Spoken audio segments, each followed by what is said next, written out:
This video presents the highlights of our 19-day Danube to the Black Sea riverboat cruise aboard Vantage's 168-passenger riverboat named the MS River Odyssey. Now to our itinerary. We started by flying from San Francisco to Amsterdam. Then we went on to the Czech Republic city of Prague. We spent 3 nights in Prague, after which we were bused to Passau, Germany, where we boarded the riverboat MS Odyssey. We then cruised down the Danube River to the Black Sea. In so doing, we stopped and visited towns and cities in the following countries: Germany, Austria, Hungary, Republic of Serbia, Bulgaria, and Romania. In addition, we cruised past Croatia and the Ukraine. And now to the highlights of our trip. We started at the San Francisco airport, where we met our good friends Jerry and Jan Kiefer. You ready to go? Yep, we're ready to go. Good, okay. We'll see you at the gate. Sounds good.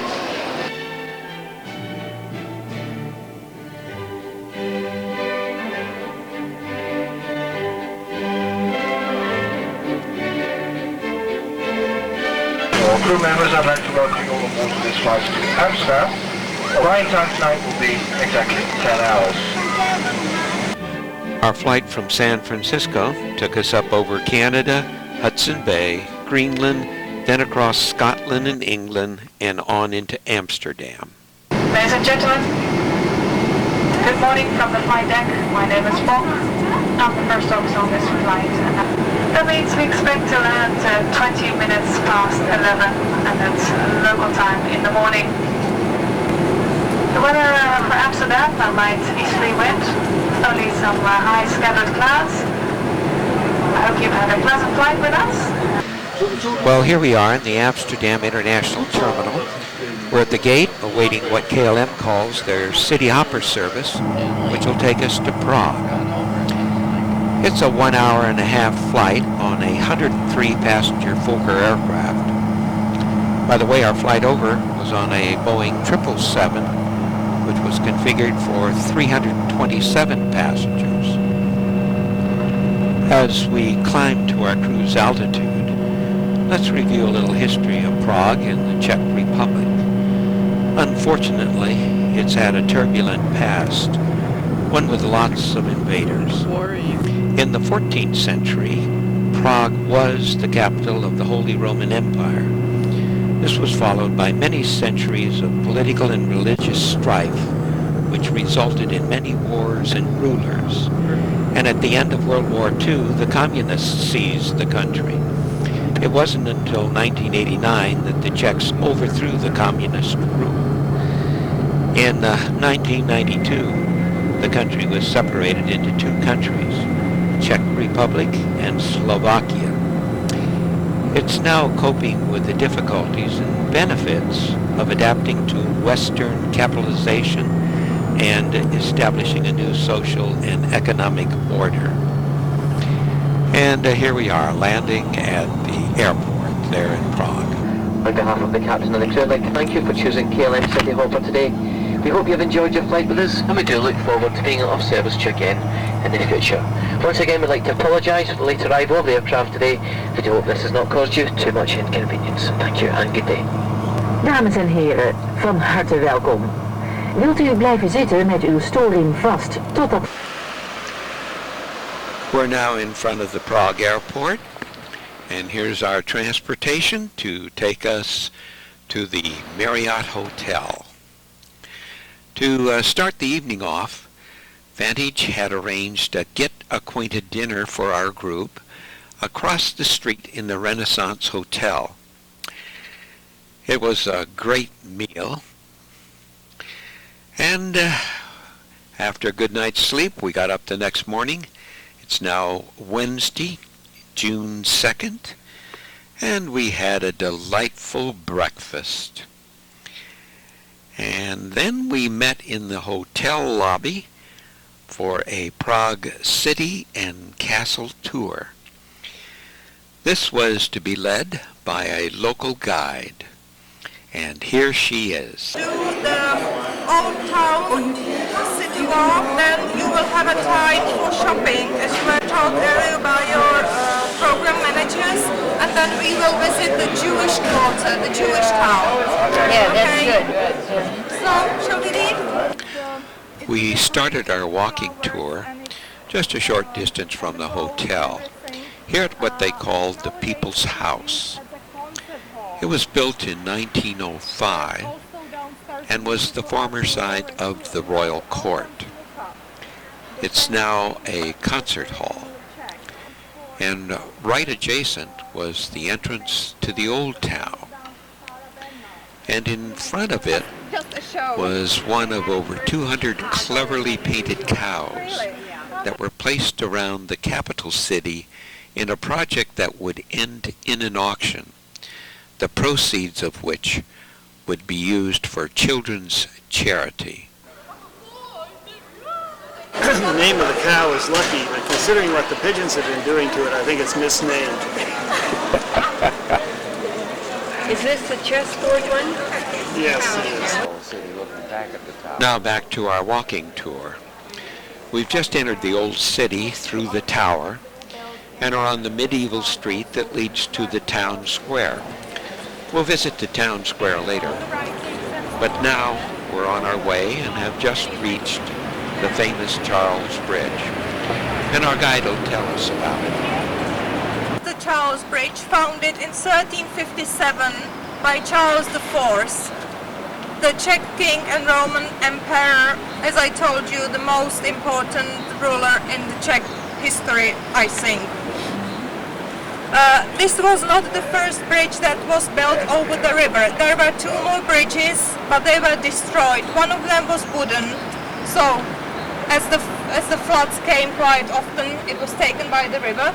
And then there was another wooden bridge called Judita's Bridge, but we don't have any remains left. And then in 1357, this stone bridge.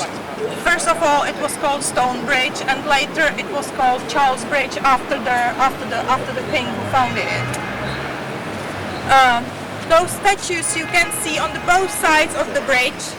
There are 30 of them, and they were added later in the Baroque time because it was believed that they would protect the bridge from the floods. As the bridge was damaged many times by the floods, they built the statues here, or they put the statues here, so they thought it would be a good protection because there are statues of saints, so they could protect it. Yeah, Jer, where are you this morning? Here on the Charles Bridge on the Vltava River in Prague. And it's a little chilly this morning. Right. Chilly or not, there you can see two hardy fishermen trying their luck, hoping for a good catch.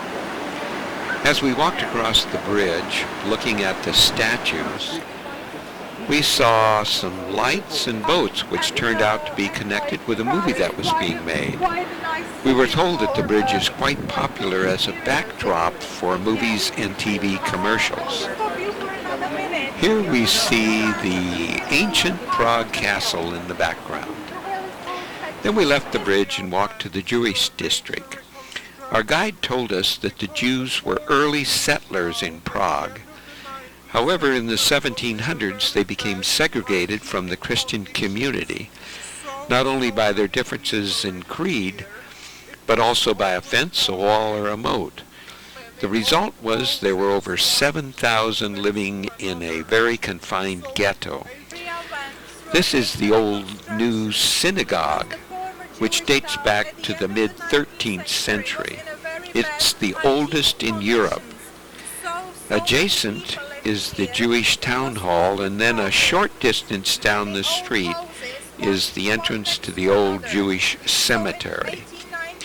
It dates back to the 1400s, and for 300 years was the only burial ground permitted to the Jews. The space was limited and people had to be buried on top of each other, up to 12 layers deep. We were told there are over 12,000 gravestones, but an estimated 100,000 people are buried there. Adjacent to this cemetery is a synagogue, which serves as a memorial to the 77,297 Jews who lost their lives in the Nazi gas chambers. We next visited a 100-room Renaissance castle, which was located outside of Prague. It's owned by a Czech-American family who reclaimed it following the collapse of communism in 1989. So you're going for lunch? Yes, we are. We're anticipating a delicious lunch. Yeah. Great lunch, yes. Oh, that's wonderful, Jeff. This is beautiful. Here we are in the courtyard. We're heading up to the elegant dining room for lunch. As indicated on the menu, we started with a veggie salad with feta cheese and black olives, and it was great. Had our choice of red or white wine, and then following the salad was this cream of mushroom soup. The main course was pork tenderloin, and the dessert was crepes with fruits. And here are some others of our group enjoying the lunch. Then it was off for a guided tour of the castle. My name is Federica. I'm going to be the guide of the first group, and right now I'm right here. Since we were not permitted to take pictures, I took the liberty of videoing the face of some postcards to help refresh our memories on the superb collection of paintings, artifacts, and furniture that we viewed. This is the front of a postcard showing the castle at night. Just a magnificent structure. Then it was back to the hotel, and that evening we went to a villa which houses the Museum of Antonin Dvorak. We went there for an evening of classical music which paid tribute to the composer. Here then are some excerpts of the performance.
After the concert, it was back to the hotel for a good night's rest.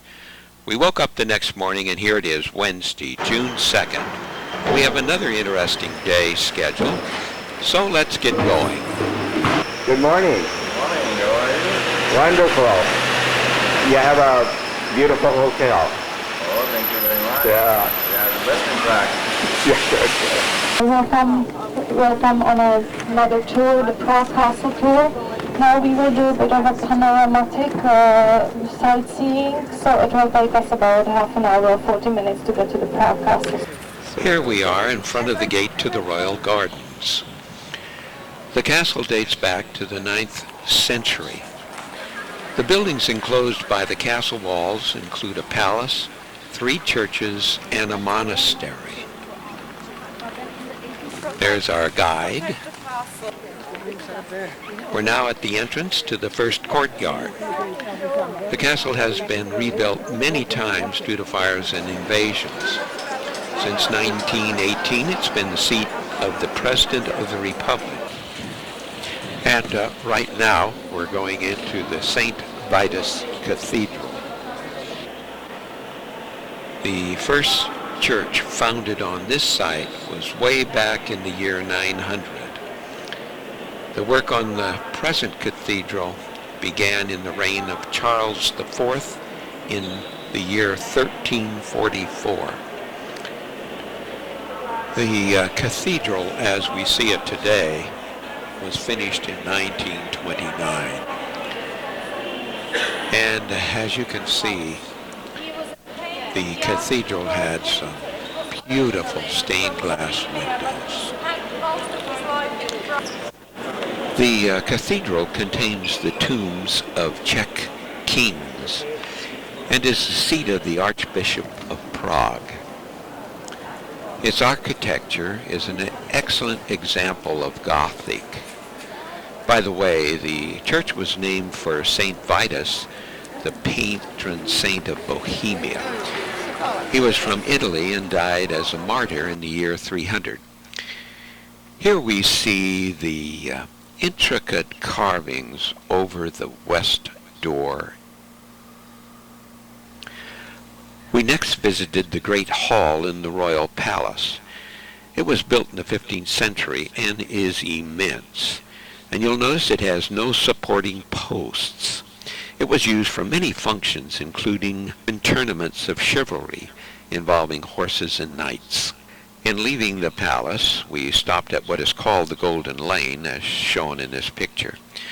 These miniature houses were built by members of the Palace Guard who plied various trades at times when their armed services were not required.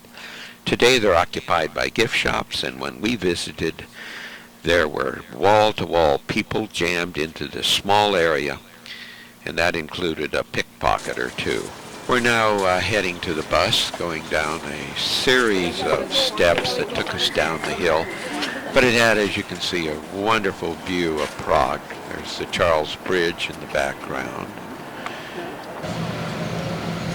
We're now on the bus, heading back to the hotel, and what you're looking at there is traffic. It is basically gridlock throughout Prague. This is the National Theater, a beautiful building. Different colors and different And here we are. Just a show. The Kiefers and Lois and I are going to lunch in a local restaurant. A show. We're going to try some of the specialties they have. What do you have over there? Hungarian goulash, or maybe Czech goulash. Wow. You had the same thing? Potato pancakes with it. Yes. Potato pancakes. Right. Wonderful. And no doggy bag.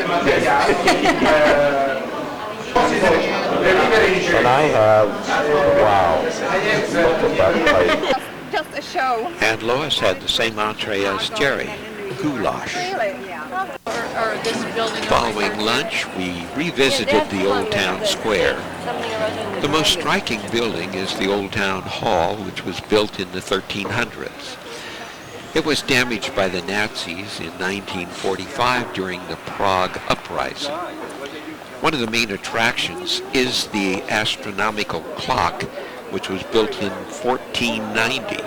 Every hour, 2 small windows open, and the procession of the 12 apostles appear.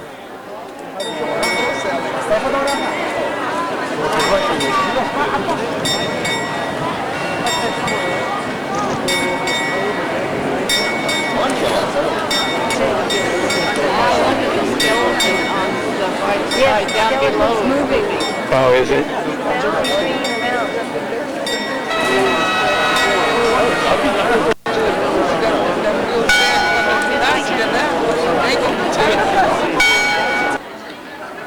Just around the corner from the town hall is the Baroque Church of St. Nicholas. It's a Czechoslovak Hussite church.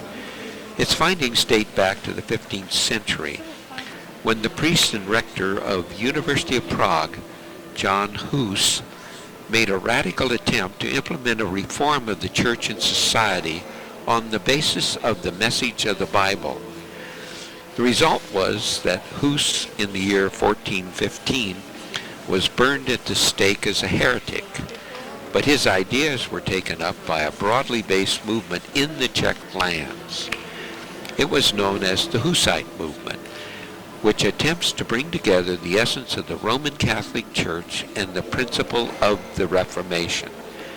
The church now also serves as a concert hall. It had beautiful hardware on the main entrance doors, as you can see here. We are now back on the square, and to the left is St. Nicholas, and the green monument that you see there in the distance is of Hus, who gave up his life rather than his beliefs.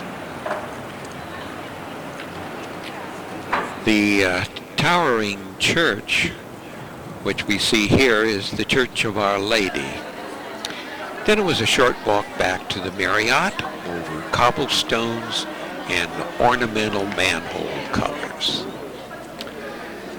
Now it's off to bed, got up the next morning, and here it is, Friday, June 2nd. Today we check out of the hotel and head to Passau, Germany to board our riverboat. So let's get on the bus with our program director, Andrea. We are not in a hurry, and I prefer to go down to Passau safe than fast. And I hope you all agree.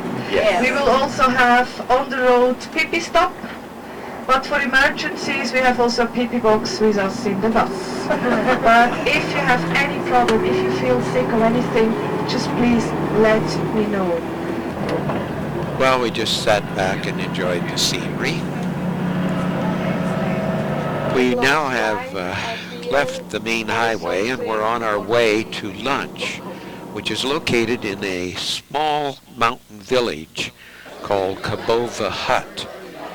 And it's on the boundary of the oldest nature reserve in Bohemia. The elevation here is around 4,000 feet, and there's a ski slope nearby that's used in the winter. Well, after a good lunch, we got back on the bus, and we traveled to Passau, Germany. And there waiting for us on the Danube is our ship. We got aboard, and in our stateroom was this program, which outlined the day's activities. After unpacking, we headed over to the city. It was raining on and off.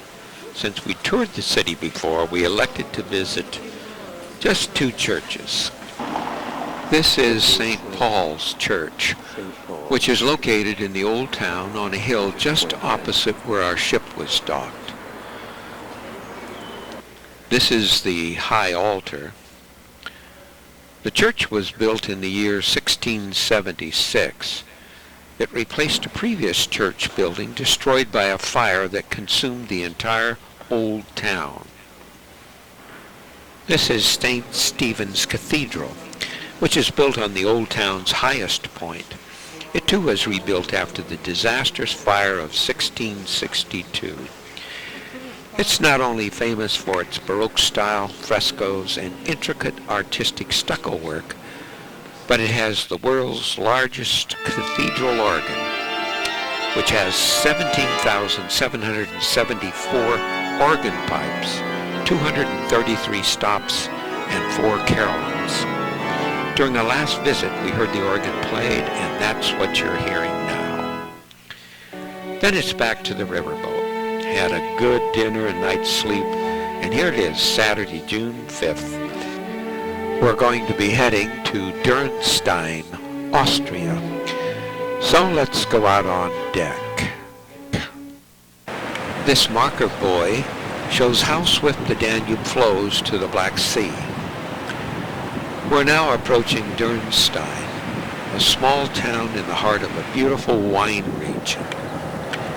It achieved notoriety in the 12th century when its most prominent guest, Richard the Lionheart of England, was allegedly imprisoned in that castle that you see right there on top of the hill. His crime was to have insulted Leopold V. His misfortune was to be recognized while traveling incognito through Austria on his way home from the Holy Land. His liberty was achieved upon payment of a huge ransom. Again, welcome to the Green Group. My name is Andrea and I'm from Switzerland in case I have this funny accent. Also, I stay here with sunglasses often even in the rain. I always have a dripping nose because of the flowers. We began our walking tour by visiting, of all places, the cemetery. And it was quite interesting, for we learned that the grave plots were not purchased for life, that after a certain period of time, the remains are removed and placed into this building, and another deceased is buried in its place. Here you can see the bones of those replaced by the latest deceased.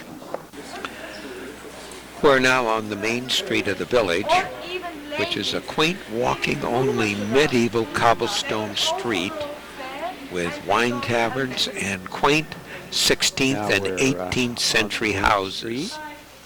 It has a population of just a little over 1,000 and has become a popular stop for river boats. Lots of flowers and wrought iron signs. At the far end of the village, as shown here by the arrow, is an upscale hotel with a fantastic view of the Danube. This is the view, and that's the direction that we came from. You'll see that there is a bend in the Danube as you approach Dürnstein. Now, that's looking across the Danube at the little village on the other side. And this is the steeple of the monastery church, which was erected in the early 1700s. It's now a parish church, and this is the inner courtyard.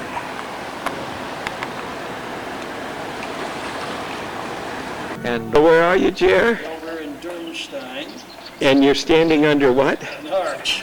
And you should. That's the church here, right? And is the red light going, dear? Yes. That's good. We're in the red light district in Dürnstein. Have a little bird's nest over the arch. As we were looking at the courtyard, we had to move out of the way for a car to enter. And in it was a bride. And here she is. And here comes the guests for her wedding.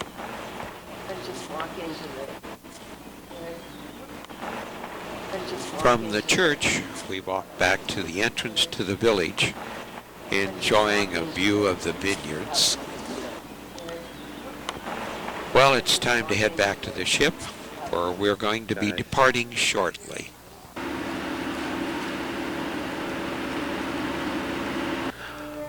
Well, we got back just in time for lunch, and we departed Dürnstein for Vienna, and tonight we're going to an evening concert in a palace. As we were finishing lunch, we entered into a lock. Look how close we are to the walls of the lock. Here you can see the gates. There they're opening.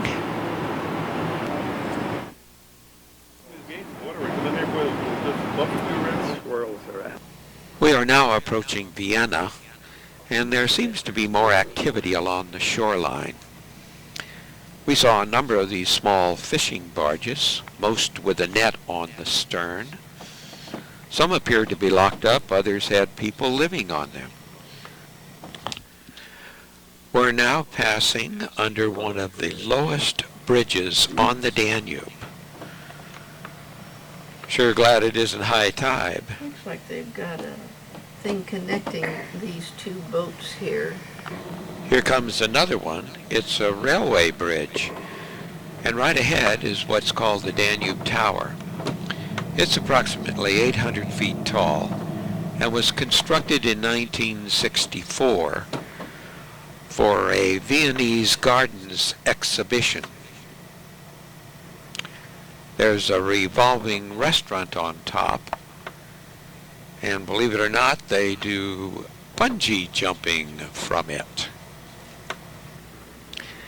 That's the Church of Francis of Assisi, and we'll be tying up just a short distance to the right of it. Well, it may take us a few minutes to tie up, since we'll be tying up to this riverboat, and they're doing some painting and needed to get their raft out of the way. There it goes aboard. That evening, we went to a concert at the Augsburg Palace, which was built for the Viennese nobility in 1706. This is a picture of the main hall where we would listen to the renounced Vienna Resonance Orchestra present a repertoire of the works of the two most famous Austrian composers, namely Mozart and Johann Strauss. We thoroughly enjoyed the performance. Then it was back to the ship, had a good night's sleep, got up the next morning, and here it is, Sunday, June 6th. We have a choice of tours today. One is a city tour with a stop at the famous Schönbrunn Palace with its opulent decorated rooms and beautiful grounds. It has been said that it is comparable to Versailles. Another stop on that tour is at St. Stephen's, which is a magnificent cathedral located in the heart of Vienna. The other tour they offered was what they called a musical Vienna tour, which Lois and I decided to take since we had previously toured the palace and the cathedral. Well, let's get on the bus. Good morning. Good morning to all of you. Or maybe I should say we are in Vienna. Maybe I should say Grüß Gott. Grüß Gott. Greetings from God to all of you. Since this is my first tour this year for Vantage, and we tried to organize this musical tour already last year, and it never turned out, so I'm so glad that all of you wanted to do that, and I get to see that finally as well. And I brought a professional. Oh, we brought one? Oh yeah. Don't shake your head. Her name is Edith, and Edith will give us the tour this morning, and the name of our bus driver is Werner. You know what? We're crossing now the Danube Canal. The Danube Canal used to be the main arm of the Danube. Our first stop was at the State Opera House, which was built in 1862. It was bombed by the Nazis in 1945 and completely destroyed by flames. It was rebuilt and reopened in 1955. This is the state reception room, where guests are invited for champagne prior to the performances. This is the Schwind Foyer. It's one of the intermission halls, and it displays busts of significant opera composers, including scenes from their most well-known works.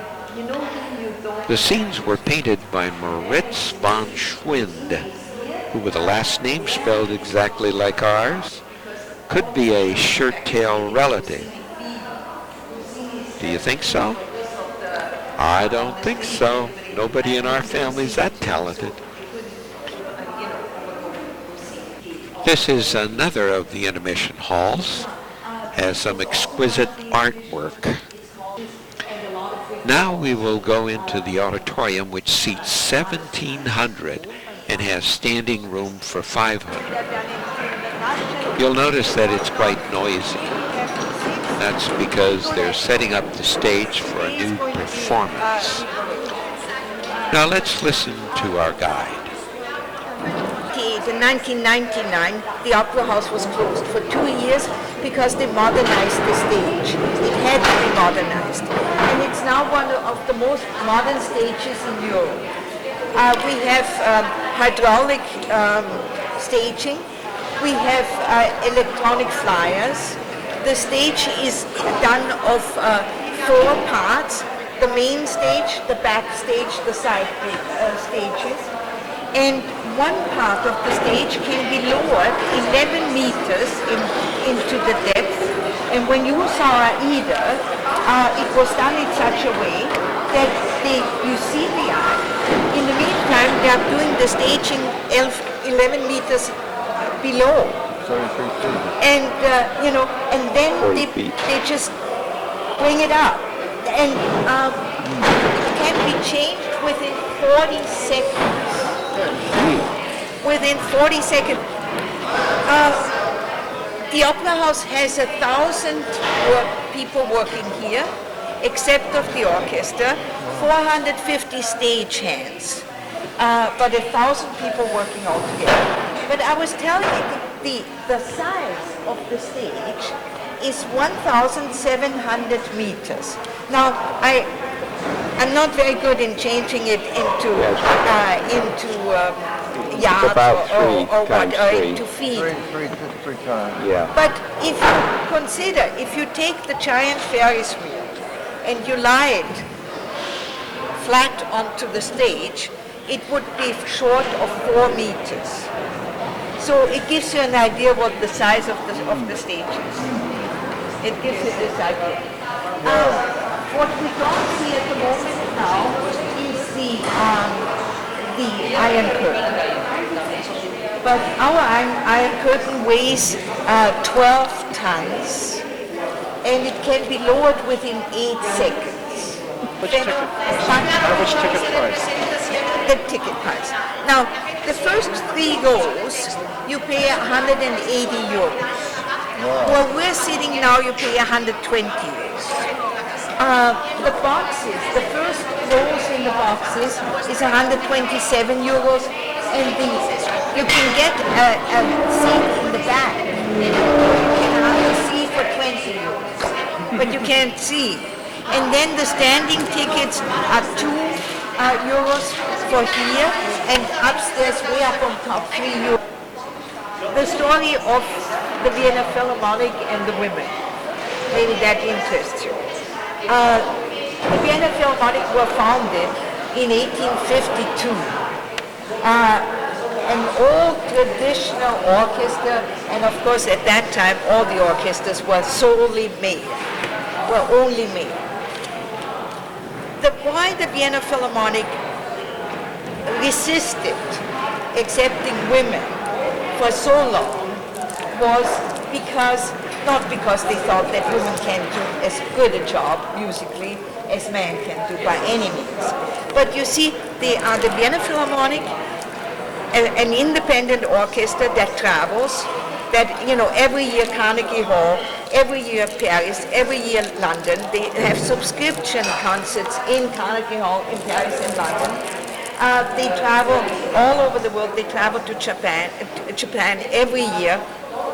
They travel, and they have 10-month concerts here in Vienna, always on a Saturday, on a Sunday, and on a Monday. So 3 concerts a month in Vienna. And they travel, and they do recording, as you all know. And they are the Opera House Orchestra. And you've got to split 140 people to do these jobs all at once. You see, the whole orchestra is only 140 people. Now, you can imagine what happens if a woman becomes pregnant. Here, if a woman becomes pregnant, she can stay home 3 years with her child, and she will receive 450 euros a month. Now, what happens? A woman has a baby, which is fantastic. I mean, it allows a woman to stay home with her child in the most formative time of a child's life. Really, it's a fantastic thing, a wonderful thing. But, what happens? A woman has her child, then within those 3 years, she has maybe another child, right? And maybe another one. And the Philharmonic Orchestra has to pay substitutes during all this time. And that is also subsidized by the government. So, but they have to pay substitutes So you can imagine that for economic reasons, for money reasons, for a long, long time they resisted. Going to Carnegie Hall every year was always a riot the last few years. There were always demonstrations of women's lib groups and so forth. And there were always, and in London too, New York and London were always very big demonstrations of the women's lib. And so they succumbed, and they have now 4 women in the orchestra, and there are going to be many more very soon. It used to take, this was gaslighting when the opera was built. It was gaslighting. It used to take the 20 people were employed to only light the gas. Our guide told us that today there are over 1,100 lights in this ceiling fixture. The morning hours, and then 1 hour. Opera ball is the social event in all of Europe. And everybody who wants to be seen, who wants to see and wants to be seen comes here for that opera ball. People in show business, in politics, in the business. The entrance ticket for the opera ball, which you have to apply for 2 years ahead of time, and then you get maybe a chance of getting a ticket, costs 250 euros, the entrance ticket, but then you're the Flying Dutchman, you don't have a seat yet. You can't sit down anywhere yet. And a box, to rent a box, costs 16,000 euros. But you can put a table in those boxes. There can be a party of maybe 8 sitting in a box like this. And multi-million dollar businesses are done in those boxes. You know, whole governments or huge business rent a box like this. And then, you know, the camera, and it's being televised all over Europe. And I never miss it because, you know, here you can see so-and-so is coming in with this gown and that gown and so forth. And, you know, like I said, everybody in business, in show business, in politics appears, and then the camera goes around to those various boxes. And the ball is held, and that's, thank you. The ball is held all over the house, first of all.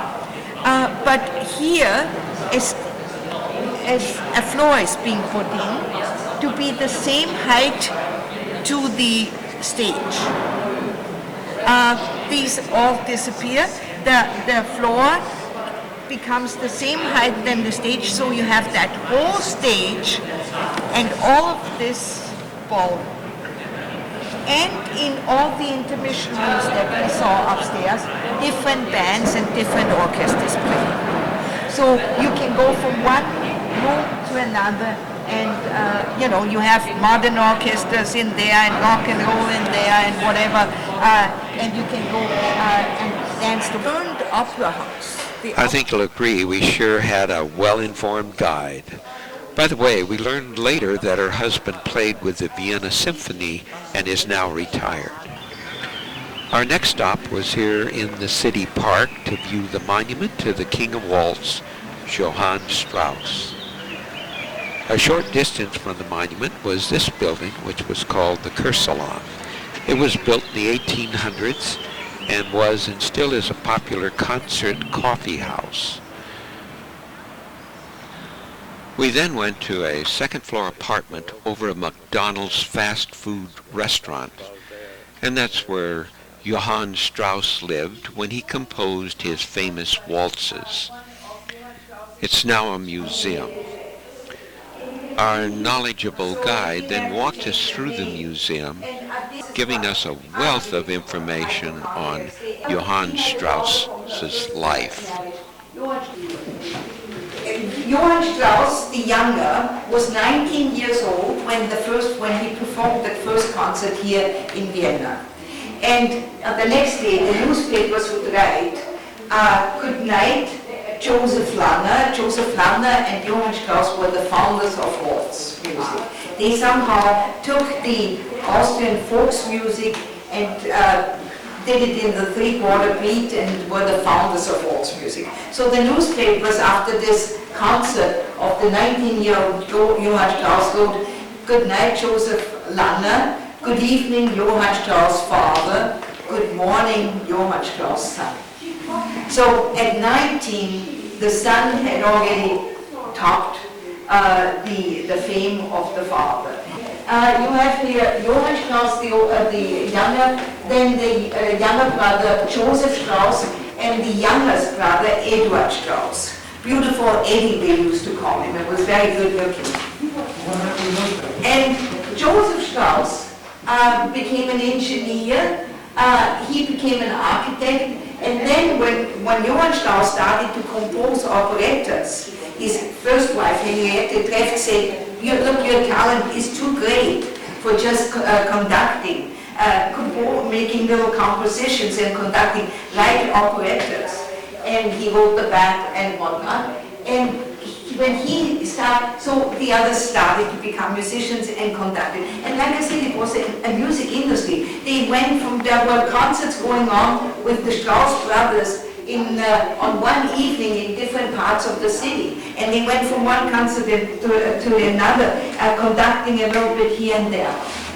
The drama is, the tragedy is that many people, many musicologists believe that Joseph Strauss's talent was even greater than the one of Johann Strauss. And when Joseph Strauss died at the age of 43, Johann Strauss had 90 boxes of music picked up from his house and brought to his own Johann Strauss's house. So we really don't know, was everything that is published under the name of Johann Strauss really Johann Strauss's music, or was much of it Joseph Strauss's music? And then there must, like I said, there must have been a problem within that family. Eddie Strauss, beautiful Eddie, lived to 1927. When he died only in 1927, and he did something unbelievable. It's just not to be believed. He rented an incinerator, and he had all the music of his brothers burned. Now, because of this, I mean, the music was published, and we have the music, but we really don't know the Strauss sound. We really don't know how they would have interpreted their own music. We really don't know that. He had all that music produced. It's just an unbelievable gesture, you know. This is the main room in Johann Strauss's apartment, and it included a number of personal items like his desk. This is the window that looked out over the street. And here's that window viewed from the street. Here's his violin. And situated on a wall nearby was an interesting painting entitled An Evening at Johann Strauss's. We were told that he and his third wife entertained well-known personalities, such as the composer Brahms, and they did it quite frequently in their home. Then it was back to the River Odyssey for lunch, after which I took a stroll down the dock area. There is Lois in our cabin. She decided to enjoy some quiet time. We're now looking across the Danube at the Danube Tower. These buildings are in what is called United Nations City, which was established in 1979 when the UN set up its third seat in Vienna after New York and Geneva. This is the Church of Francis of Assisi. It was built between 1898 and 1913 to commemorate the 50th year of the reign of Emperor Francis Joseph.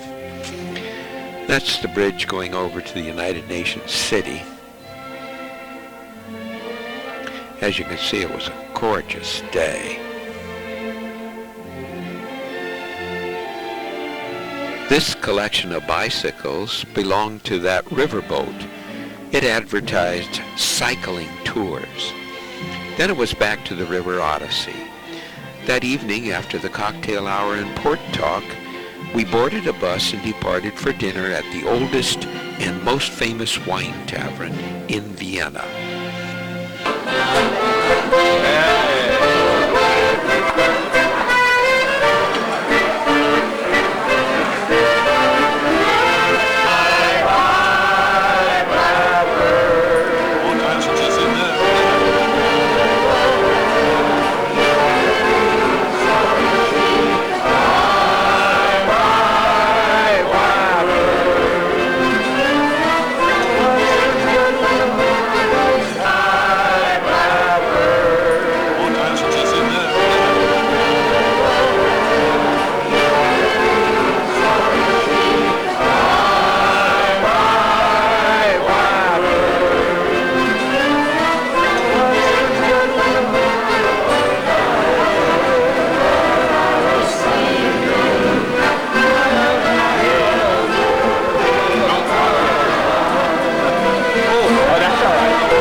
fun evening that was.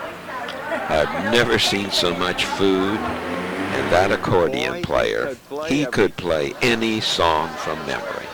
Well, it was then back to the ship, and after a good night's sleep, we got up the next morning, and here it is, Monday. And today's activities start with an optional visit to the Vienna woods, after which we return to the riverboat and depart Vienna for Budapest, Hungary. Tonight will be the welcome dinner.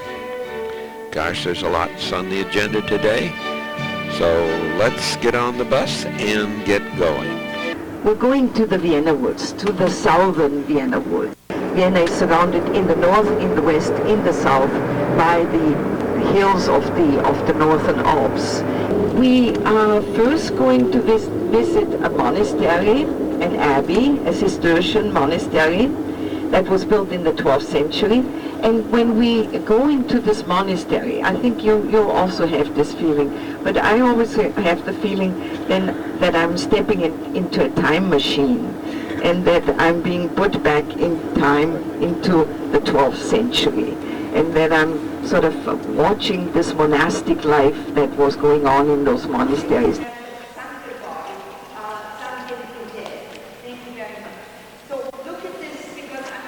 Ladies and gentlemen, when those Cistercian monks came here, they lived by 72 rules that was made up their whole life. And one of the rules was they were not allowed to talk. They had the vow of silence, the vow of poverty. And they were not allowed to depict God and the saints. Nothing should distract them to their path to God, to their love to God. And so they built this building, they built this church, and if you look back here, there is nothing that distracts you, nothing at all. The beauty is simply in those thick walls, because a Romanesque church was built like a fortress of God, with thick walls, with small windows like they were there. Those windows have been made bigger, but they used to have these small windows, a fortress of lace. From the Abbey, we traveled to the Merling Hunting Lodge, which we were told was made famous by a double suicide in 1889 by Crown Prince Rudolph, heir to the throne, and his 17-year-old lover. It's still a mystery of what happened there. Then we went on through the wine country to a small village where we visited another wine tavern. This was the entrance to the tavern from the main street. And here's a shot looking down the main street, not much traffic. And then we actually entered the tavern through the back entrance. Yeah. What do you call those? Das ist Käsestangel. Käsestangel. Käsestangel. Käsestangel. Okay. Cheese stick. Cheese stick. Danke. Ah, good.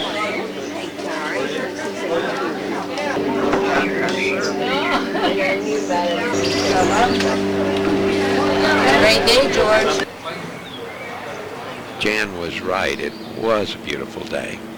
And here is a nice delicatessen on the premises. And then went in to buy some wine. Tell me about your wine. What wine? Your white wine. Could you tell me about it? Just say a few words about your wine. Yeah, we have 12 white wine and 3 red wine. Oh, yeah. Good. Very good wine. Yes, thank you. Thank you very much, sir. On our walk back to the bus, noticed these poppies in one of the vineyards. Well, it's time to get on the bus. Hey, there's Lois. Then it was a ride back to our ship.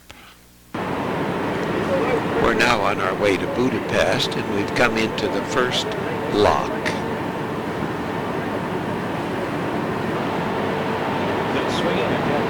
You can see the gates opening.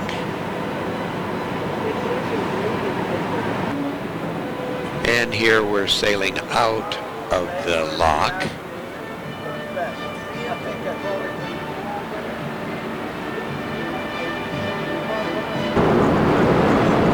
There's our captain. He's is getting ready to head on into the wheelhouse. There he goes.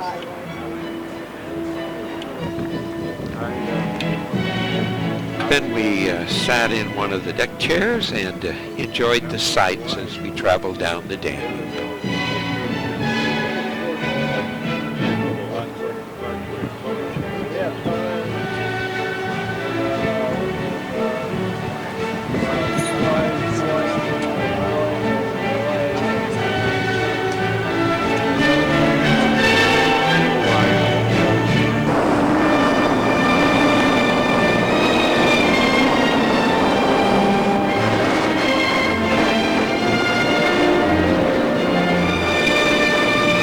Then it was picture-taking time for the green group, and one of our program managers used my video camera and took this. Now this thing again, or no? This is a different one.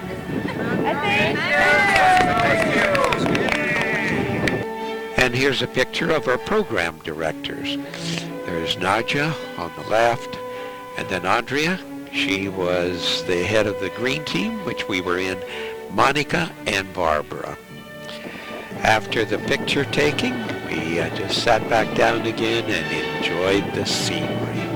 Just beautiful country.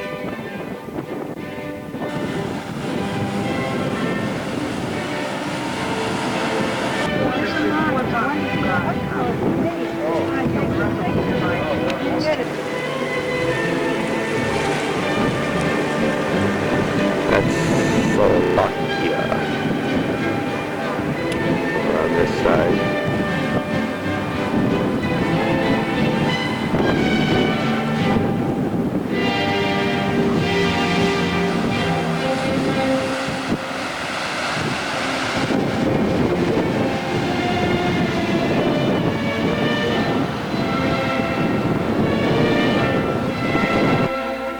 We're now coming in to the capital of Slovakia, which is Bratislava.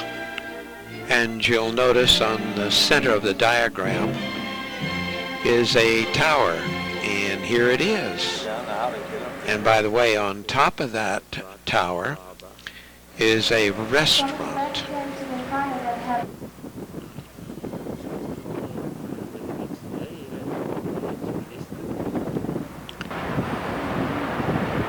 There's a low bridge up ahead.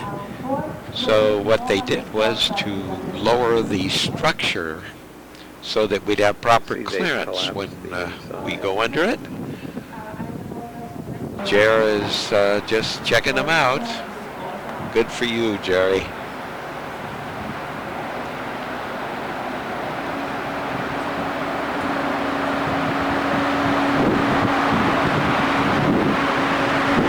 And after we went under it, they raised the structure back up again. Well, it's time to go downstairs, get ready, and go to a cocktail party. Just I want to say a very warm welcome on this very nice river odyssey.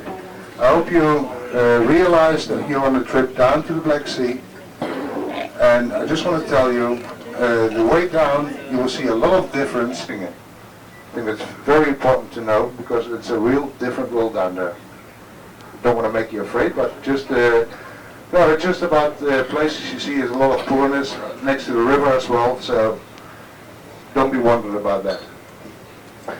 Before I continue, I'm not going to continue with anything. I just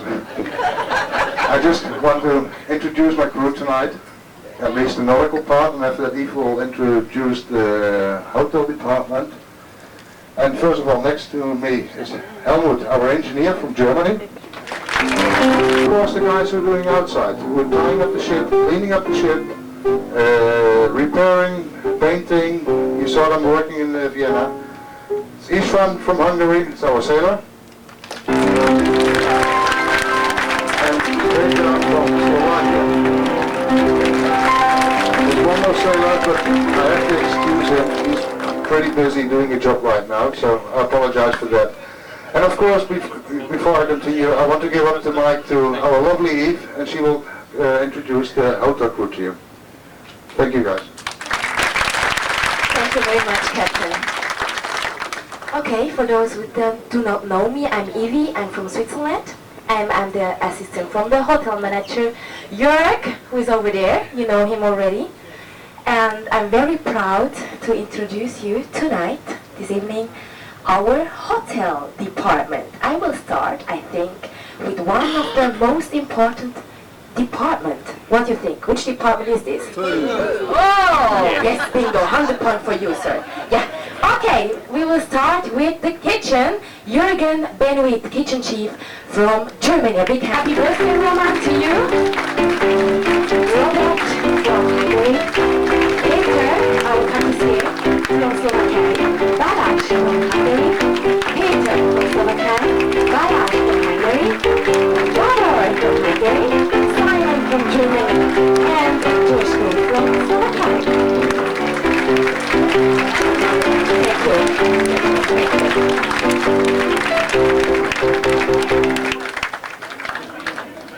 Now the second department, who is very pleased to serve you every breakfast time, lunch time, and dinner time.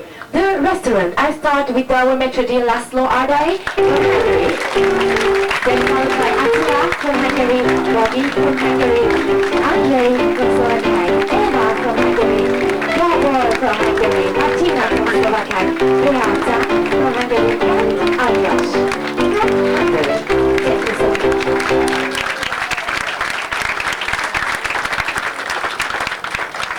Thank you. I would say for me, perhaps the most important department, who takes care every night to put a chocolate on your pillow. Yes. The most charming department from the River Odyssey, housekeeping.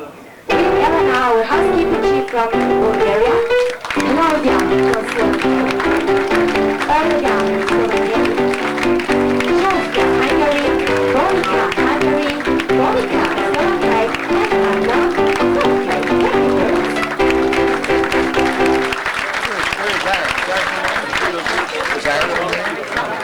For sure, you're the hotel manager and myself. We are not working alone at the reception. How can we? I cannot live without my receptionist, Anita from Austria. Please a big hand.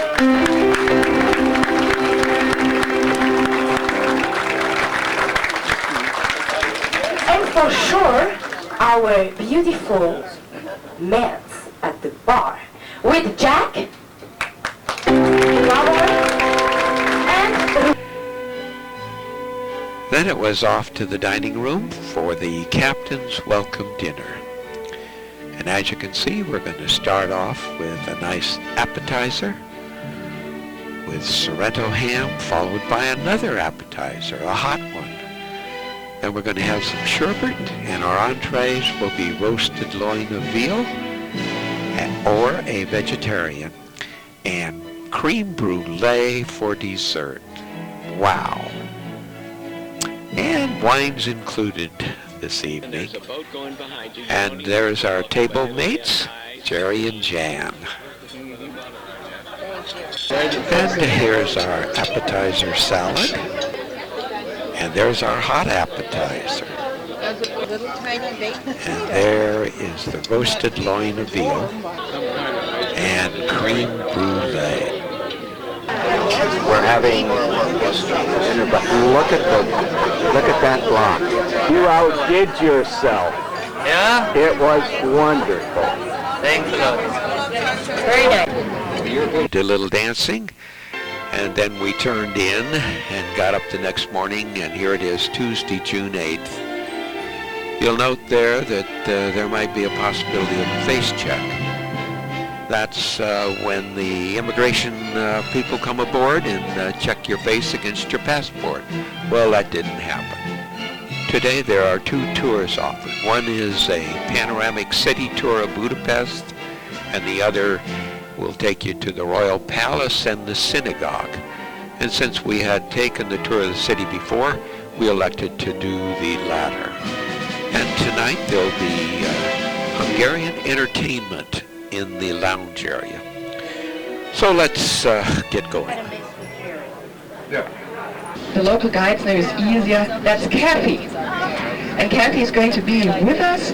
Now the first thing we're going to do is we have a little funicular ride. How's about that? Not very far, so if you have fun doing that, you might like to do that this afternoon again. It's just from the ship to the left, over the chain bridge, and there's the funicular. So that's our first stop. Then we're driving the funicular up to the castle, and have a view, have some pictures around there. Up on the castle, Miklos is coming and pick us up again. Then we are going to see the synagogue from the inside, get a little tour of the synagogue inside, which I said yesterday is the biggest Jewish synagogue in Europe. The biggest of the world, I think, is in New York. But it is definitely in America. And this is the second biggest in the world. And after that, we're going to my favorite place, and I can't wait to get there, to the castle. How do I pronounce that, Kathy? Weidahunjat. Oh, that's easy. If you say that, it's easy to pronounce. If I hear it, but if I see the letters, no. Weidahunjat. We're now approaching the chain bridge, which connects the Buddha side over there on the hill with the Pest side, which is the south side. Well, now we will take the chain bridge, the bridge decorated with the lions. And now as we get closer to the lions, you can notice that the lions has no tongue. The spectacular building on the hill in the background is the Palace of Buddha, and that's where we're headed. To get up on the hill, we'll take a cable car, a funicular. It was inaugurated in 1870. These cars, or carriages, were originally driven by a steam engine. The track, like all of the Castle District, which we're going to be visiting, was destroyed in World War II. By the way, the bridges that you see that go from rampart to rampart are for those who want to come up here on foot, for they have built a less steep path that crisscrosses those bridges. What a beautiful day and a beautiful sight. And by the way, the chain bridge was also destroyed by the Nazis in World War II. Here's the view from the top. That's looking across the Danube. From the overlook point, our guide took us over here to the gate that goes into the Buddha Castle Palace. And now we're in the front, overlooking the Danube. We're now in what they called the Garden Square. We were told that the site was leveled during World War II, and that all that we were viewing was built thereafter. And in fact, the only thing left of the 13th century original castle are some underground passages.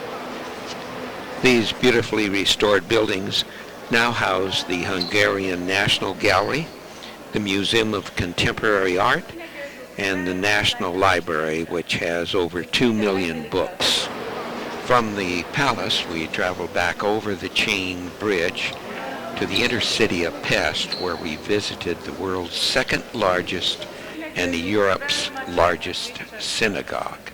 It was built in the 1850s and has a seating capacity of 3,000. Our guide told us that in 1944, the synagogue was an internment camp for the city's Jews. It was then turned into a concentration point from which the Nazis sent many of the Budapest Jews to their extermination. Over 2,000 of those who died in the ghetto from hunger and cold are buried in the courtyard of the synagogue, which we'll see in just a short bit.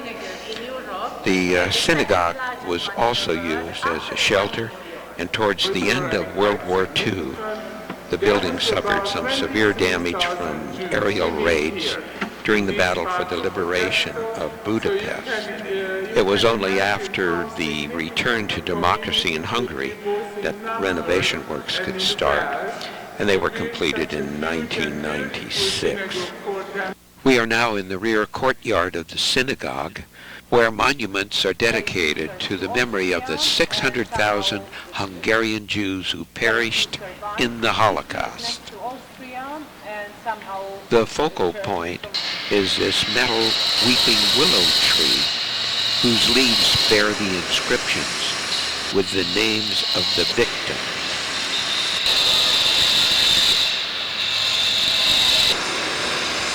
The memorial also included some plaques that recognized the non-Jewish Hungarians who saved Jews during the Holocaust. The inscriptions and symbologies in these memorials is something I'll never forget. We next visited the city park, which is huge, had a group of historical buildings. One that caught my eye was this church. It was used for weddings. This completed the morning tour, so we headed back to the ship, had lunch, and then Jerry and Jan and Lois and I went to the Grand Market Hall, which was located pretty close to where our ship was docked. It is huge, and it's not only become a favorite shopping place for the locals, but also the visitors from abroad. That's turkey leg, isn't it? Yeah, you know, that looks like... On the main floor were shops with all kinds of meats and vegetables. And there's... Upstairs you could purchase all kinds of flowers, t-shirts, souvenirs, you name it. Smile.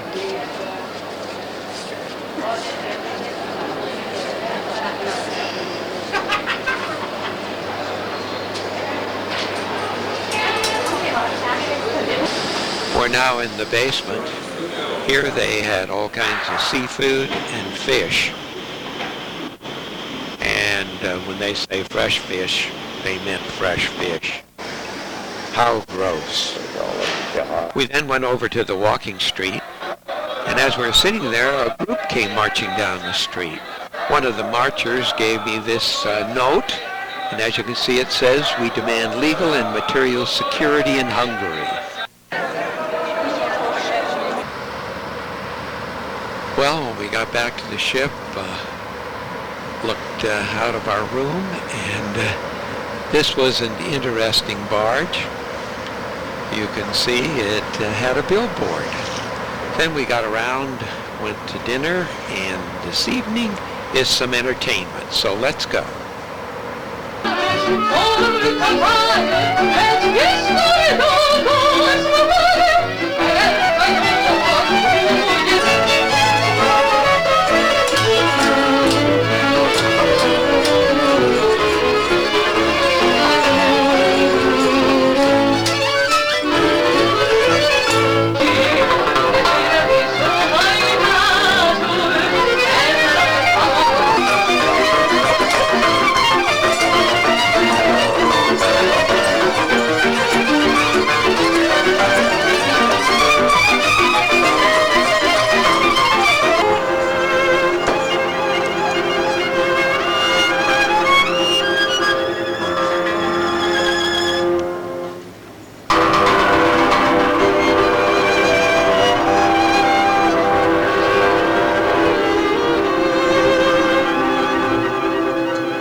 Well, after a night's sleep, got up, and here it is, Wednesday, June 9th. And today we're going to have a full day excursion to Hollacher, and it will include a home-hosted lunch. Really looking forward to that. After the tour, we'll be returning to the ship, and then after dinner, we'll be departing Budapest. Since that'll be in the evening, it'll be beautiful as we depart. Well, let's get on the bus. Then we have Adrienne, our guide, with us, and she is a very, very good guide. I know her already a long time, and I know her, and she was presenting yesterday evening. You remember the show? Good. You got all these Hungarian words in your cabin. I have brought some copies in case you forgot it, because we add some important thing which is so-called, where is the toilet? Maybe Adrienne, she can explain us how we have to pronounce all these words. Look at these red poppies, how beautiful they are to the left. And we crossed 2 villages, and the third one will be Hollacher. So it's very nice in this valley, these little villages. When we got off the bus in Hollacher, we spotted this stork up there in the light pole. Yes, you can sit in the shade or sunshine, it's very nice. You can sit on your wooden blocks. Welcome, please take a schnapps and a cake. All right. Boy, look at that.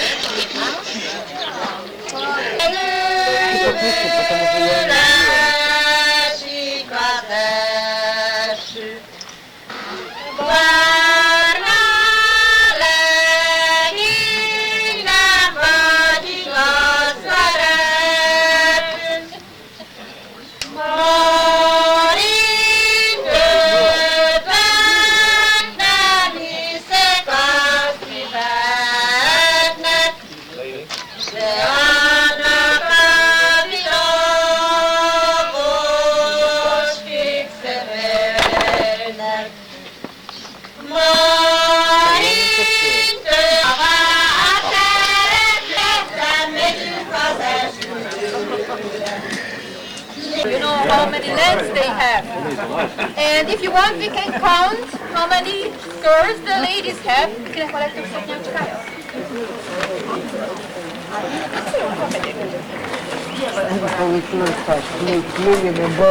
let's see how many skirts she has. Let's count it. 1,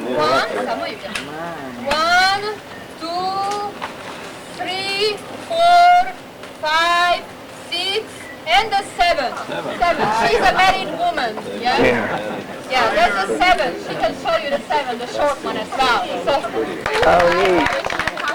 Yeah, Hungarian. Wow. Yes. She can stay here. She can stay. Right.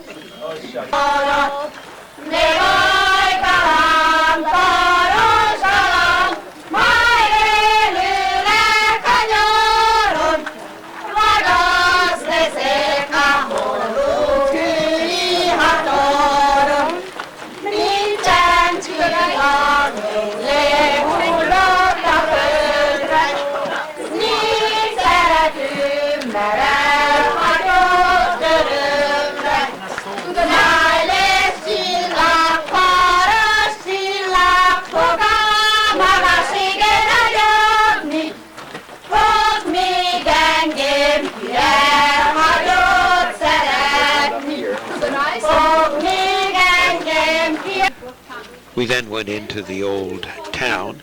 It's a UNESCO World Heritage Site, cobblestone streets. We just walked around enjoying the sights. We then got on the bus and we went to the homes that would be hosting our lunch.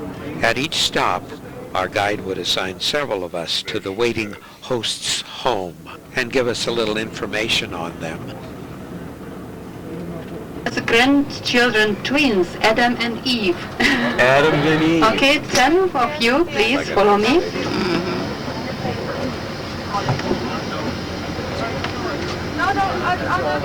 The young lady waiting for you, and Elizabeth and Joka, the young lady. So please come and we go to see them and have a lunch there, okay?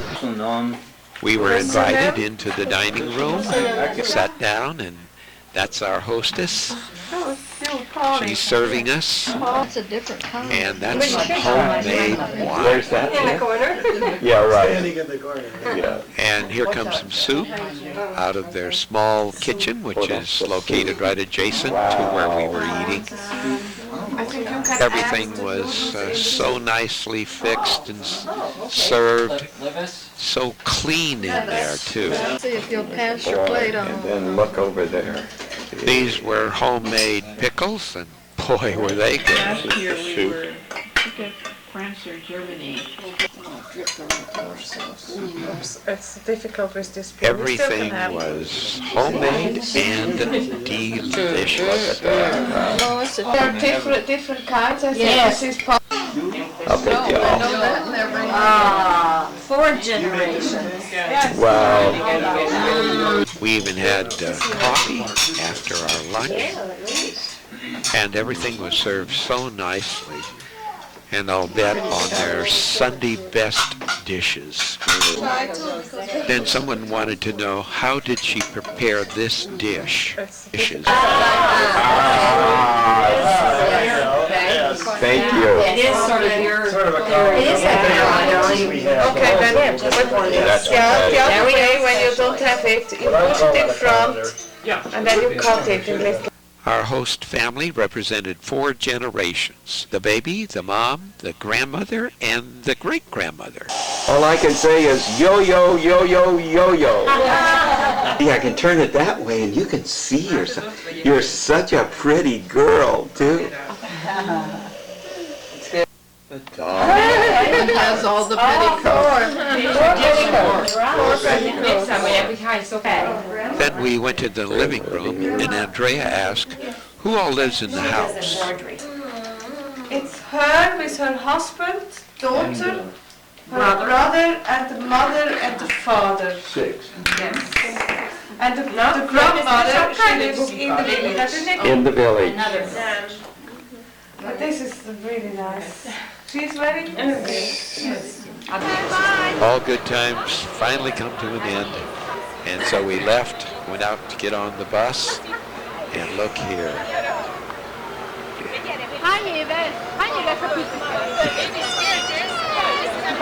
Yeah. All good things must come to an end. I can't see her. Bye. I think we had this was in all families. Okay, let's say goodbye to the host family. It's nice to see the 4 generations. Yeah, they're so cute. And the men are working. Then it was a ride back to the ship, had dinner, and we would be departing Budapest. We went up on deck, and what a beautiful sight it was. That's the castle palace that we visited a few days ago. That's the chain bridge that takes you over to the town of Buda, which is on the hill, and Pest, which is on the plain, is directly behind us. The 2 towns were united in 1872 to form the city of Budapest, which is the capital of Hungary. And that's the Parliament buildings. Beautiful structure. You probably noticed we were going up the Danube. Now we've turned around and we're heading back down the Danube. We're going to be going to our next port. It was neat that the captain did what he did so that we could all have such a beautiful view of this fantastic city. Well, then it was off to bed, got up the next morning, and here it is, Thursday, June 10th. And today's going to be a fun day. We're going to go to a Hungarian highlights pizza tour. And we're going to eat in a local restaurant. And by the way, the ship will depart after we get off to go see the horse show. And it will meet us again, but it'll be in another port. You'll notice that there's a warning about taking pictures after we depart from our next port. It's another beautiful day, so let's go to the horse show. Hey, as you can see, they're waiting for us. Good morning. Morning. You're going to get much. How would you like to go from San and say? Hard to hold this steady. Yeah. Oh!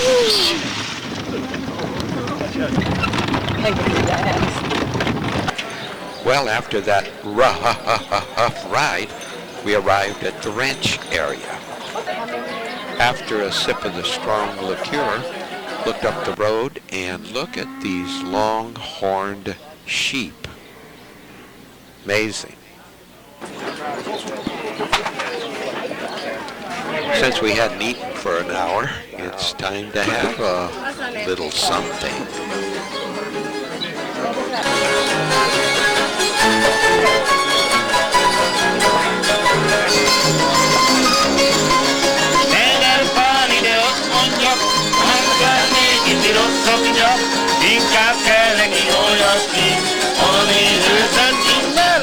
Great, great. Then we walked around the farm. We first went down into this wine cellar. Down in the wine cellar. There was this area that had all kinds of crafts. Here you can see basket weaving. It was certainly interesting watching her weave these baskets. They did have a store where you could buy gifts, which were handmade. And here she's making some pottery, some dishes in the old-fashioned way. Then we went out into the animal area. 2 days old. Ladies and gentlemen, welcome to Redby Horse Farm. My name is Susan and I will commentate this horse show. This is a private farm, the owner of which has got a land of 30 hectares. There are 40 horses here, all of them are Hungarian half-blood.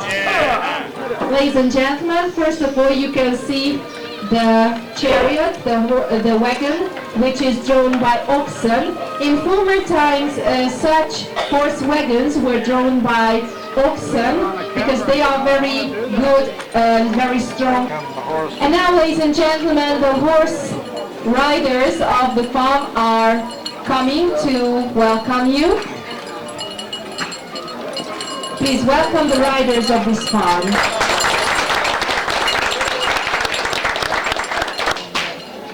Mike is a very proud father because he's the father of the baby donkey you could see. You can see some whipping figures, whipping technique.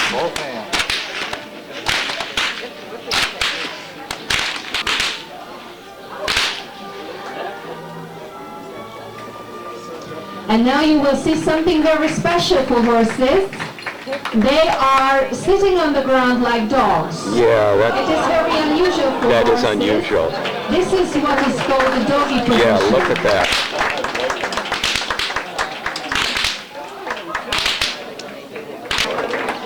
It's a special attraction of Mishka. Two.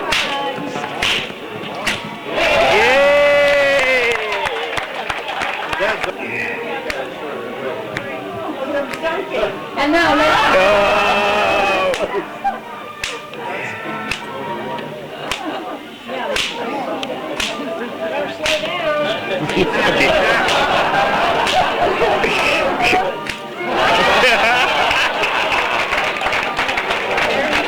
today. They then played a game of tag with a red neckerchief.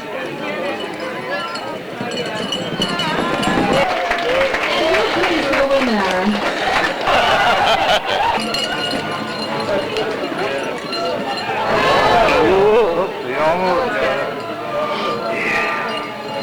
Almost. Yeah, he's about ready to grab it. Who is the winner? winner. This young lady wasn't lucky because her husband could see her, and now he punishes her. But fortunately, such rows don't last long in families. He was the real weight.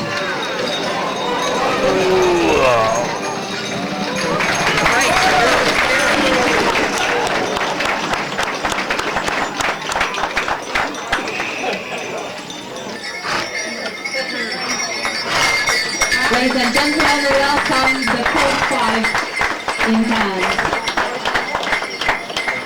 And I think it is a nice work regarding that the rider is a 17-year-old boy. Oh boy.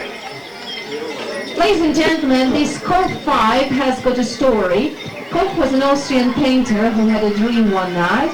In his dream he could see a rider riding 5 horses simultaneously by standing on the backs of the 2 rear horses. When he woke up, he painted this dream, and this painting was exhibited in Paris at a world exhibition where a team of Hungarian riders got sight of it. At that moment, immediately they decided to realize this challenge. So perhaps it's not surprising that the first rider who was capable of this very dangerous task was a Hungarian man called Béla Lénár. As you can see, the rider is standing on special shoes, which on the one hand protect the backs of the horses, on the other hand they also facilitate the rider to stay standing on the backs of the 2 rear horses. But he must keep together all the 5 horses, which is a very difficult task. And as a result of this, only a few horses are capable of running in the Colt 5. This task requires very good sense of balance and very strong knees, and of course an excellent stamina.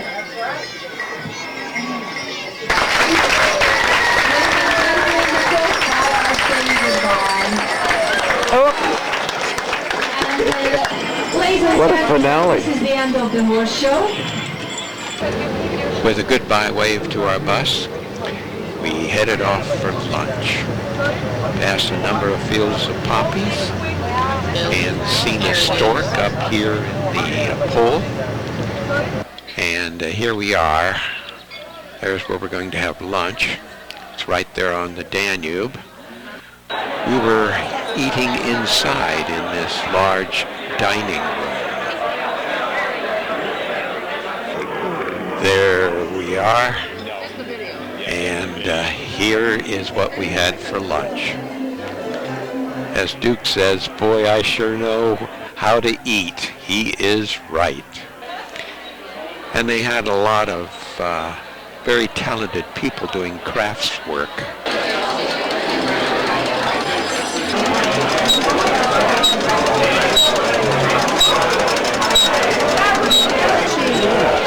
I didn't realize, because this is just the old pedal machine. Yeah, the old pedal. I learned on a pedal machine. She sure did beautiful work. They had a gift shop where you could buy her handiwork. Well, it's time to get on the bus. Hey, what does Jerry have? What is it? Well, it's a beetle, but I don't know whether it's if you pressed it or not. I doubt it. It looked like he's going up a tree. The bus then took us to Mohawks, where the River Odyssey was waiting for us. We boarded and took a look at the electronic display there that shows where we're at. Well, back there is where we tied up for a considerable period of time as our officials went ashore and paid some money and got clearance to proceed. Now we're looking at Serbia, that's on the north side of the Danube, and here's Croatia on the south side. That completed the day's activities. Got up the next morning and we'll start by having a lecture on modern Serbia. And then you'll note that they're requesting that we carry our passports while on shore. It's a little different than what we do in most places. And then we're going to have a visit of an artist's village. Tonight we'll have a music quiz in the lounge, and we're going to be departing for Belgrade. That's not until 11 p.m. It's now 8:15 a.m. Let's go to the lecture. Very happy that so many of you came here this morning. We know it is early, but we're going to hear a lecture on modern Serbia. Bless you. I had to write the gentleman's name or the lecturer's name down. It's Slobodan Stetić. That's this gentleman over here. He was born in Belgrade here. He graduated from the University of Economics in Belgrade. He is a member of honor of the National Geographic Society. This talk will last about 30 minutes. Tell you about 100 years in about 30 minutes. I'll make it 90 years, okay? So 90 years of modern history of Serbia and Montenegro, or what you used to know as Yugoslavia. But Yugoslavia does not exist anymore, you see. So the new modern name of this country is the State Union of Serbia and Montenegro. Yugoslavia has disappeared a year ago from the geographical maps of the world. And Yugoslavia is something that we all still, most of us actually still love, and we miss it because it was quite different to live in Yugoslavia than later on when all this was changed. So this peaceful, lovely ambience here, you see the river is here, Sava and the Danube. Only 90 years ago, this was one of the most dramatic places in the world. This right bank of the Sava River was Kingdom of Serbia, and this to the left was a territory dominated by Austria-Hungarian Empire. We're now at the port of Belgrade, and we're ready to take our city tour. There's our happy bus driver and the Green Group's guide. Our first stop was here at the Cathedral Church, which was built in 1837. We couldn't take pictures, but we did have a good tour inside. We're now in the heart of the downtown area and couldn't believe that there's still bombed out buildings. Mainly official buildings have been targeted and hit, and this is one of them. Some of them, like the government building on the right and next building on the corner right side, we would like to repair that building, actually to torn it down and then build something instead. But she went on to say there just isn't the money to do it, which is really evident when you see buildings in disrepair like this throughout the city. We next drove past St. Sava's Temple, which dates back to 1894. We were told that over the years it's been desecrated by war and human negligence and is just now being finished. We were then dropped off in the center of town, and we walked down a maze of streets to a hotel to have a coffee break. So, Conrad, you know exactly where we're at, don't you? Yes. And if I believe that, I'll tell you another one. Yeah, right. Yeah. We then went back to the center of town, got on our bus, and went out here to the Kalemegdan Citadel, which is a fort that was built in the 17th century and looms over the old town from its hilltop position near the confluence of the Sava and Danube rivers. So what we can see here from are, of course, first of all, the rivers. We have the Danube here. That's the river you can see on your right-hand side. The way it flows is to you. Danube flows to you, which means ahead is direction to Budapest and Vienna, and direction behind you is to the Black Sea, like now. In front of you, it looks as land, is actually an island, the triangular island I mentioned. And behind the island, right side of those huge buildings, is a lower and older part where the Romans used to have their second fortress. So once again, your left side is the Sava River, right side floating to your Danube, and in front of us, circle-like, is the branch of the Danube. Beautiful grounds. Then it was back on the bus and about an hour's ride until we got out to this artist's village. When we reach the village, we will visit first the Lutheran church. She's the lay priest of this church, and she is going to tell us the basic facts about this church, when it was established and so on. We were told that the church was built in 1802 and that there are approximately 800 members, and that this painting was done by the most famous artist in this region, and that the pipe organ was installed in 1830, and then they played it for us.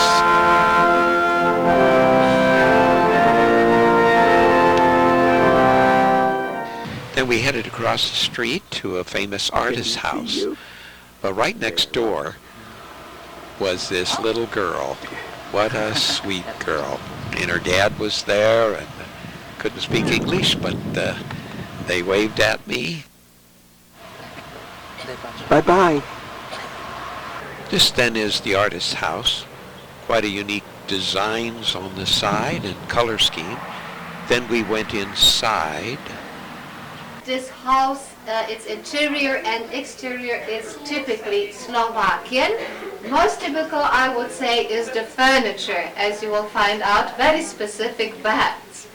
Now, all the pictures you can see here are of course painted by Martin János, and Martin János is one of the most famous native painters, generally speaking, in our country. And then we went to an art gallery which was located nearby. My name is Jan Žolnej. This time I'm your host, and I welcome you to the Gallery of Native Work in Kovačica.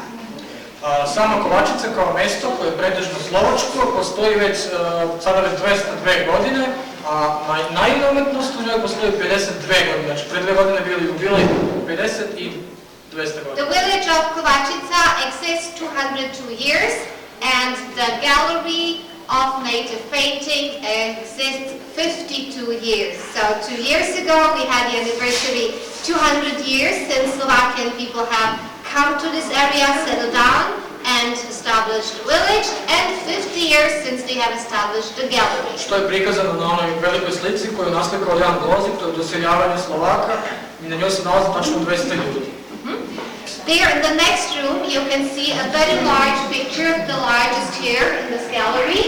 It's made by Jan Glozik, one of the founders of this gallery, and it's presenting the settling down of Slovakian people.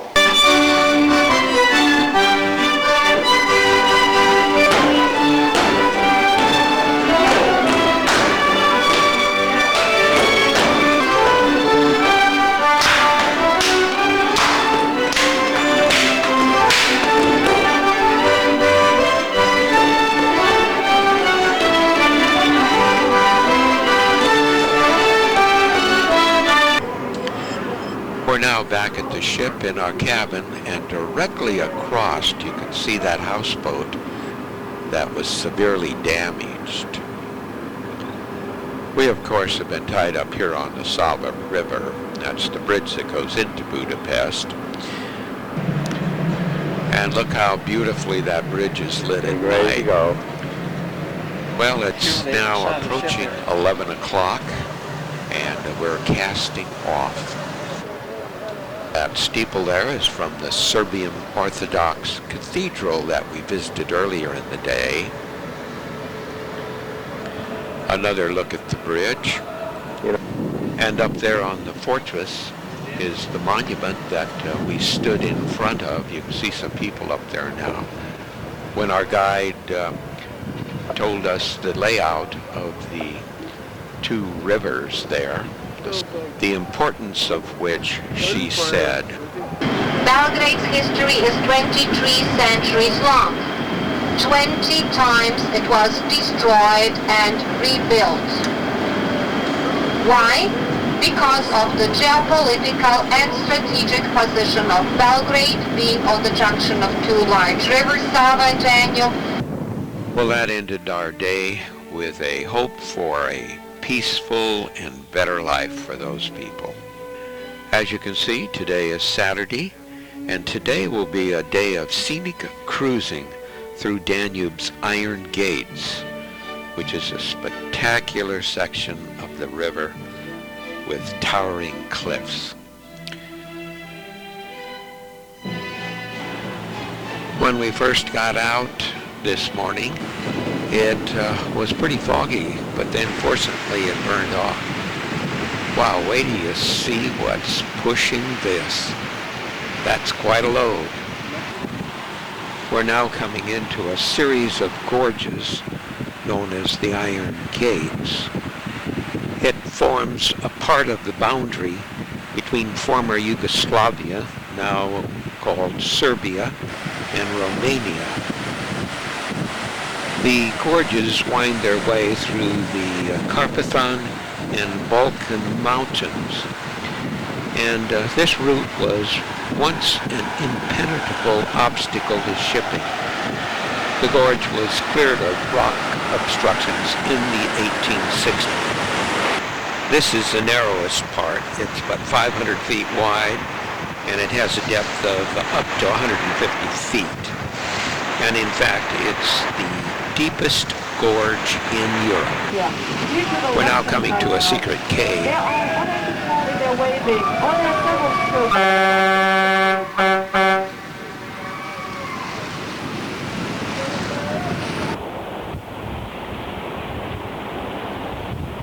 This is the deepest part.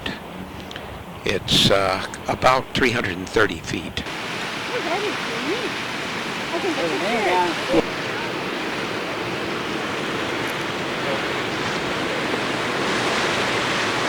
We are passing now a bridge on a big face.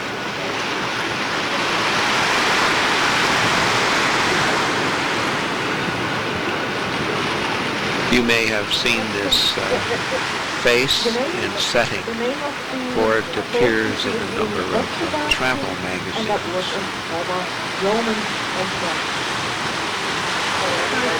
I got it. I'm putting on my lenses.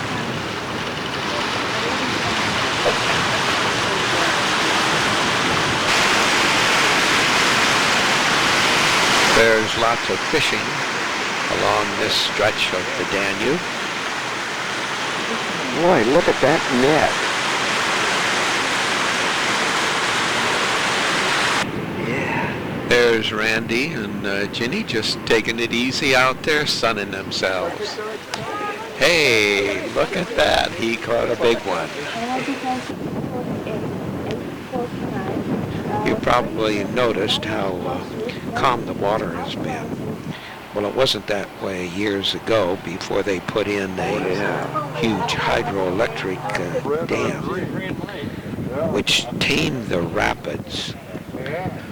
We're now coming into Iron Gate number 1. It is a one-level lock. In this lock, we'll descend 43 feet. You can see how fast the water is going down.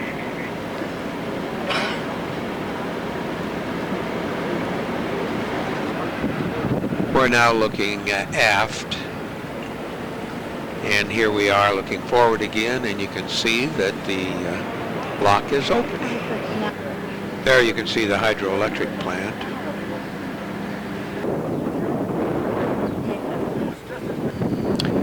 You can see where we're going to descend.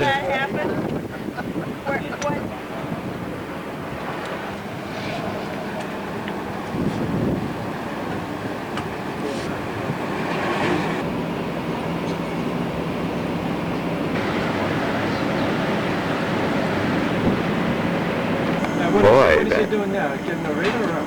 Yeah, he's pulling her We're up. going to move, that's right, right? We're going to move forward. The gates are opening. Look. Oh, yeah, they're splitting. See that? Well, that's what they did in the other box. Yeah. Yeah, the one that we just went through raised up. Can you see?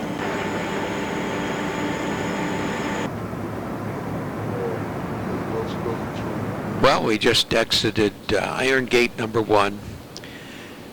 And after lunch, we're going to go on a galley tour. But first, look at these pictures that were posted. That is clever. Just to explain you what is going on here in my galley. My name is Jürgen Benoit. I'm the chef here on the Odyssey.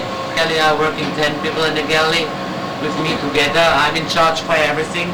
I have to teach the people, I have to watch the people. I have to tell the people, my cooks, what's going on, because I have some rules where we are following up. We have the nice equipments too. We have 2 convector mats, 1 kipper, 1 steamer for soups, for cooking pasta. Then the flats, we are cooking only here with electronic. Gas is not allowed on the ship for safety reasons. So we look after a system how we can serve the food very fast, to keep the food also hot. That's coming to you on the table hot. We start 7 o'clock with the service. We are ready with the dessert 8:15. 1 hour 50 minutes from the appetizer to till the dessert. When you have some question, you can ask me. What about? Yeah, we make everything, we prepare here everything fresh. We even work with convenience, we make here everything fresh. It's very important for me. I'm also very proud. It's a so nice company, our Vantage, where we can work. Here we can cook. I'm here chef. And I was before 6 years on the ocean liner. When you're on the ocean liner, when you are head chef, exit chef, you have not to work. You have only to manage. You have only to look what's going on. And here I'm head chef, but I have here to work. I make you in the morning the omelette. Never happens when I go on another ship and exit chef stand there and make you omelets. I'm really proud for that to work here, and I'm also really happy that when after on the night dinner is done and you are happy and you say super. Okay, sometimes something happens. We have some rules. We have to cook the fish or the chicken a little bit over, because is not allowed to make raw chicken or raw fish.